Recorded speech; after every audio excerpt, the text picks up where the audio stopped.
I would like to ask, in a book promoting vegetarianism by Gopinath Agarwal, on page 15th and 16th, he says that the milk a cow gives in its lifetime can satisfy 90,000 persons at one time, but the same cow is killed for flesh can satisfy 1,000 persons at one time. The same applies for goat also. He says killing the goose that lays a golden egg daily is never a wise proposition. Do you agree with him? The sister asked a question again from the same book, and I would like to make a clarification. Mr. Salechar, he gave these books and said you can have more books, the letter is there if you want. And these books are available various marketplaces.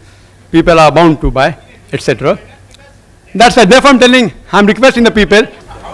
That's right. That's right. The brother asked, why am I repeating? Because all the arguments are mentioned here. These arguments, if it's not mentioned here, I wouldn't have repeated it. I'll be able to. Please, I think your tempers must be calm. What Mr. Javeri said very correctly, book is written by somebody else. It is he who should try to defend the book. Mr. Javeri doesn't want to defend the book. So let us forget the book and ask all questions which are pertaining to the talk. Correct, and I agree with it. Mr. Zaveri read from books. He didn't do a research. He read books with speaking against non-vegetarian. He read books and he presented the fact. Either I accept it or say the fact is wrong. I can't say because I didn't read the book, no one can ask me questions. That's illogical. If you ask me any questions pertaining to non-veg food, I either say the book is false or I say that it's illogical or it's logical. Why do you have to get irritated? It's a book promoting vegetarianism. If someone gets me a book against Islam, I will say that book is false. Excuse me, I don't allow a debate between the audience and the speaker. The audience just put the question, the speaker can only answer the question. Don't get involved. I will not allow Dr. Zakir, neither Mr. Zaveri to get involved in any debate with the audience. This is not a debate time for the audience. Kindly note. You can continue with the answer. I'm going to start with the answer. You can start the timing also. If I'm going to be interrupted every time, I want to give a complete answer. I would request the chairperson not to be biased towards one person only. If they're interrupting my answer, I have to be given time. And sister raised an argument, which is there not only in this book, even in other books on internet. You go to the internet, the same argument is given. First thing is, that is milk veg or non-veg is a big question. There are vegetarians who say that milk is non-veg. This book. I'm not blaming the speaker. This book again says milk is non-veg. If we have milk, so many diseases. Other vegetarian foundations say no, we are lacto-vegetarian, we have milk. Whether milk is non-veg or veg. My simple question is, if you don't want to hurt the animals, when you milk the animal, it causes severe pain. You know, artificial milking of animal causes pain. You ask a breastfeeding woman, certain times she has problems and she has to extract milk artificially, it is so painful. So when you extract milk from the animal, it's painful. When you don't agree that animals are meant for food, how can you milk the animals, the cattle and the cow? It is so painful. It is nothing but robbing the animal. If you say the animal is not meant for food, and if you have the milk of that animal, you are robbing the milk which is meant for the offsprings, for the calves. And the example that was given, that a cow, on average, in a day gives 10 kgs of milk. Again, this book. If it's wrong, no problem. It's on the internet also. 10 kgs of milk in a day. In a month, 300 kgs. In a year, about 3000 kg. Do you calculate milk in kgs? In liters. Why in kgs? I don't know. Ask the author. And then further it says that 3000 kgs of milk, it will feed 6000 people. So in full lifetime, it will feed 90,000 people at one time. And the cow, if you kill, only 1,000 people. Which is better? 90,000 or 1,000? Why are you killing the goose that's laying the golden egg daily? It's not a wise proposition. And I agree with that. But the point to be noted is that no milkman will ever give a milking cow to the slaughterhouse. No slaughterhouse will ever purchase a milking cow because a milking cow is multiple times more expensive than a cow which has passed its age of milking. In Bombay, it costs 20 to 25,000 rupees milking cow. An old cow which has crossed the milking age cost only 3 to 5,000 rupees. So, what we do, we non-vegetarians, the cattle, we look after it till the time it gives milk. After it starts giving milk, we slaughter it. We take all the eggs of the goose. When it stops laying, we slaughter the goose for its flesh.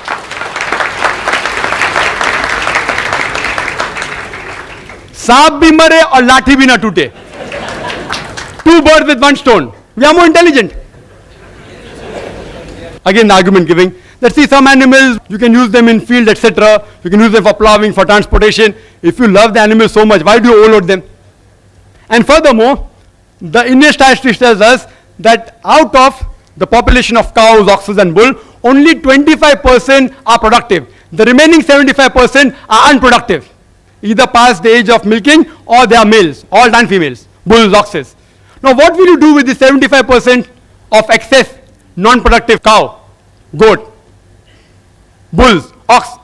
One option, you rear them up yourself. An average bull or cow requires 18,000 a year for living, according to the statistics. Their statistics, not my statistics. 18,000 a year. So after they give milk, they live another 4-5 years. Which farmer will bear the burden of millions of cow every year 18,000? Second option is give to Jivdaya organization. They leave it open, it enters the field, eats up the crop. Third option, leave them in the jungle, animal will kill them. The last option is best after they reach the age of milking, utilize the milk, give it to slaughterhouses, it benefits the farmer, he gets some money, and even the animal benefits the human being by eating the meat of the animal as well as his hide for leather as well as the bones. Hope that answers the question. A request to Dr. Zakir. I have all the answers of all your 20 questions, but that will not allow. Kindly give me chance. Any time you will get the logical answers of all the 20 questions. Number one. Now, all the religions they follow the God. God is Almighty. Now that means one should follow His rules also. Now what is given by the God, the rules formed up by the God? एक सीधी सी बात है कि जब भगवान ने हमें जन्म दिया है तो उन्होंने हमारे लिए कुछ व्यवस्था भी की है. I would apply the same rule I applied to the last speaker. Put your question in 5 sentences. Assume Dr. Zakir and Mr. Zaveri know the background. Ask your question. 6 sentences, I'm please. asking you the question only. तो भगवान ने हमारे लिए जो भी कुछ दिया है उन्होंने कुछ रूल फॉर्म करके दिए हैं. जैसे कि हमारे लिए सबसे एसेंशियल बात है हवा की. Plenty of hawa is available, abundant hawa is available. उसके बाद पानी रहता है, पानी wherever you go, पानी is available. Now, another thing is food, which I am coming to the question. The food, भगवान has given us the food also. Kashmir में है, हमारे लिए कश्मीर में है, इलाके के मुताबिक दिया है. कश्मीर में है हमारे लिए आलमंड्स दिए हैं, काजू दिए हैं, बादाम दिए हैं, पिस्ते दिए हैं, जहाँ के वहाँ जरूरी है. 1 सेकंड. राजस्थान में जाओ, आपको वहाँ वो टेम्परेचर के मुताबिक आपको खरबूजा मिलेगा, तरबूजा मिलेगा. यहाँ हमारे लिए 1 second question I am telling you. यहाँ हमारे लिए हलवा बना के केले पे ऊपर रख दिया और whatever easily is available he has given is plenty. Now whatever he has given is plenty is cheaper and whatever he says no it is not to be taken or it is restricted should be he has made it costly. So are we following the rule of the God? Sir, what is your question on this topic? Very good. Understood it. Okay. I've understood the question. Very long question. Very good question.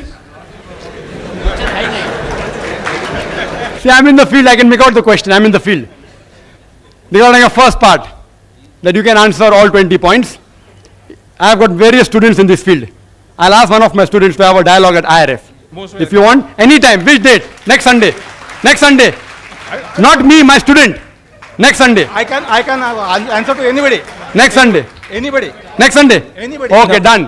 Next Sunday you're invited. What's your name? Brother, your name? Everything will be given. Mr. Bade will come to IRF at 10:30. Fine. 10:30 morning. Sunday. Same format here, and my student will debate. Anyone. Same topic.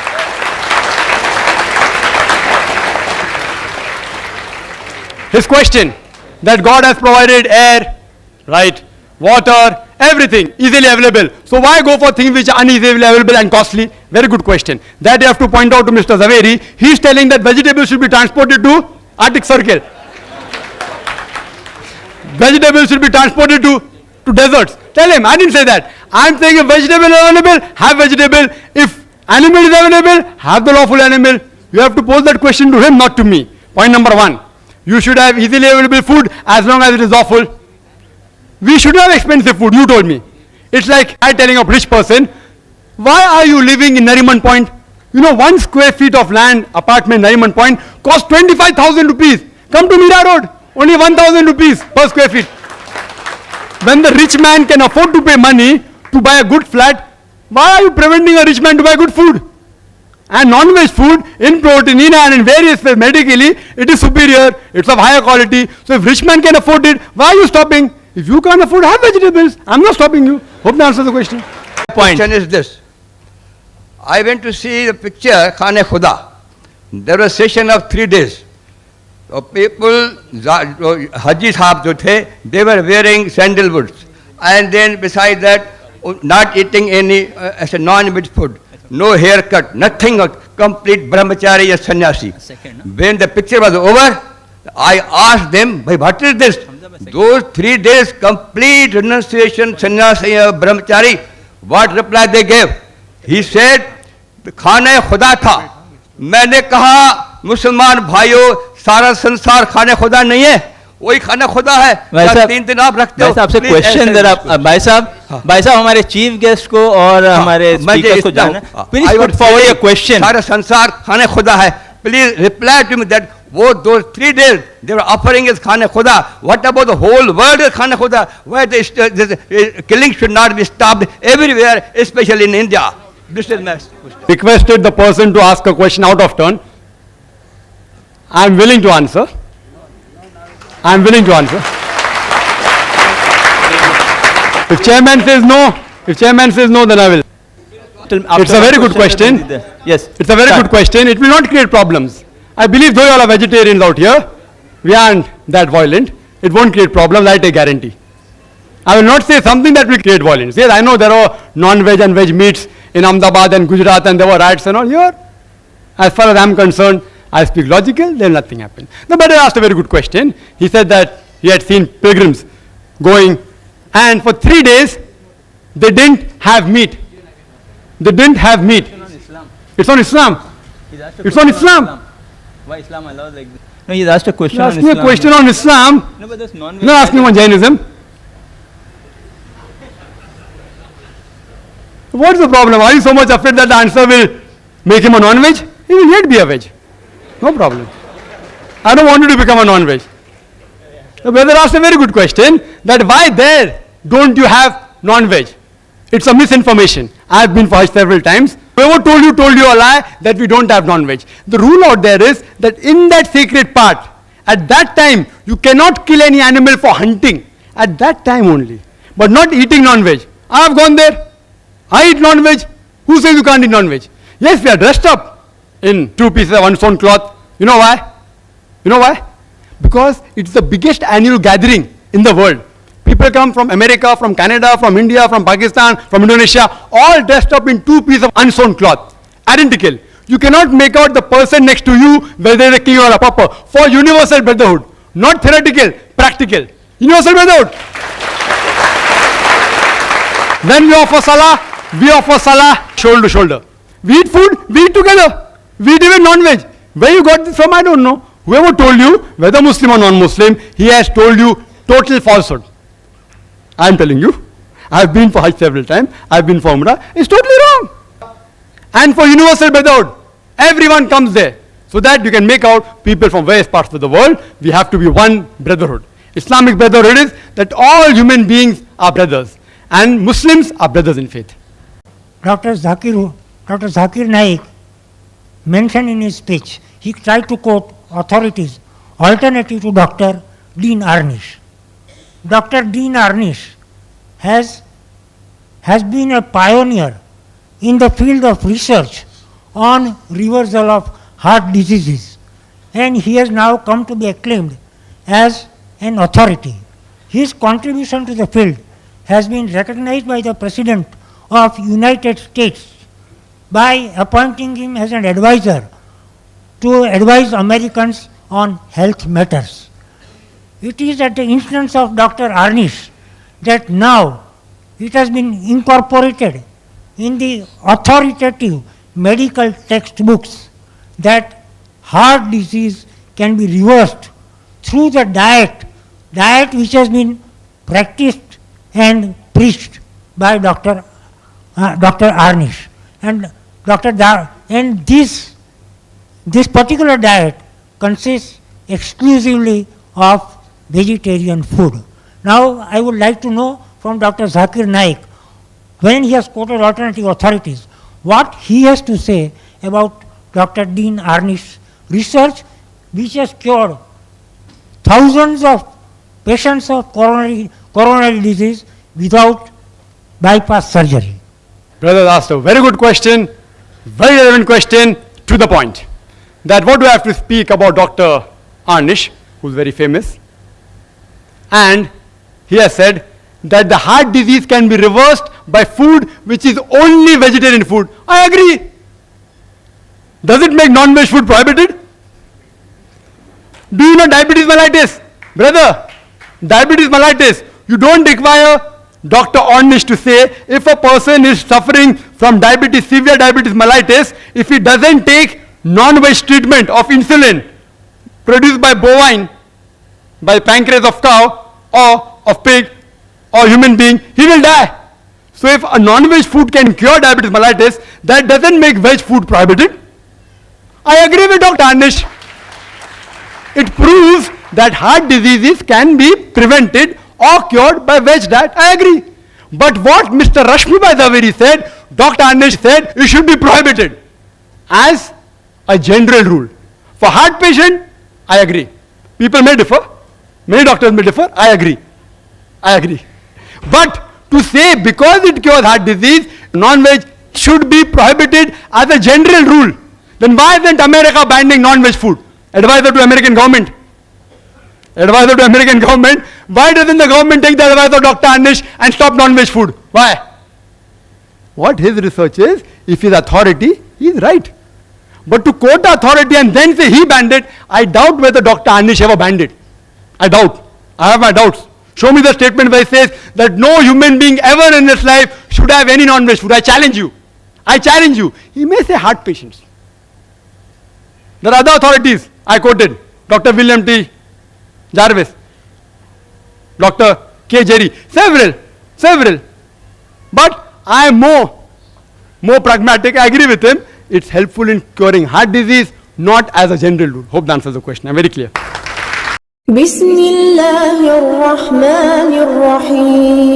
Welcome back, friends. I hope you enjoyed the video till the last minute. Respected audience, there are different types of people on this planet, on this universe.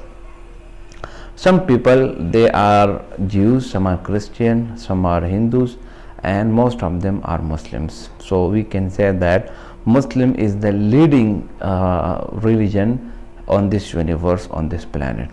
Like 1450 years ago when Islam came into being, so it was followed by less people. Even though Prophet Muhammad sallallahu alaihi wasallam and his companions, they follow the religion of Islam and they campaign it very secretly, because at this time the number of Muslims, they are very less in numbers, and Muslims are really feel afraid of these kinds of people, because at that time the number of mushrikeens, they were in great number. So respected audience, Almighty Allah clearly mentioned in the Holy Quran, Inna nahnu nazzalna dhikra wa inna lahu lahafizun. We reveal this zikr and we will protect it. So respected audience, the revelation of Holy Quran, that is with Almighty Allah, and Almighty Allah is the one who create this create this universe for us. So we live here freely, like we can use the environment, we use the sun and moon, each and everything, that are also for our help, and they are also for our needs of the time. Respected audience, Almighty Allah clearly mentioned in the Holy Quran, لَن يَنَالَ اللَّهَ لُحُومُهَا وَلَا دِمَاؤُهَا وَلَكِنْ يَنَالُهُ التَّقْوَى مِنْكُمْ. that neither the flesh, neither the blood, they reach to Almighty Allah, but only taqwa has been reached to Almighty Allah. So on the occasion of Eid al-Adha, when we Muslim, we celebrate Eid al-Adha and we slaughter animals, so they are just for the Almighty Allah. So we are only here to mention, we are only here to slaughter the animal just for the sake of Almighty Allah, and for the sake of Almighty Allah we are only here to slaughter those animals which are totally we can say we are only allowed to slaughter those animals which are totally halal by Almighty Allah. Respected audience, Almighty Allah is the one who create us, and Almighty Allah is the one who create each and every human being, and today we have seen in our life they are just for worship. So we are here to do the worship of Almighty Allah. So this brother asked a very good question, that if a cow can satisfy 90,000 people, why we are just slaughter it for the sake of few people? So the answer is, this is the order of Almighty Allah. If Almighty Allah tell us to slaughter the cow, to slaughter halal animals, so we will slaughter it. We will never see the reaction of people, what people are thinking, what people are saying. This is not our duty. Our duty is to follow the Holy Quran and follow the Prophet Muhammad sallallahu alaihi wasallam in every walk of life. So my dear brother and sister, Almighty Allah is one, and Prophet Muhammad is the final messenger of Almighty Allah. I hope you like the video, and if you like the video, subscribe the channel and share it with your friends.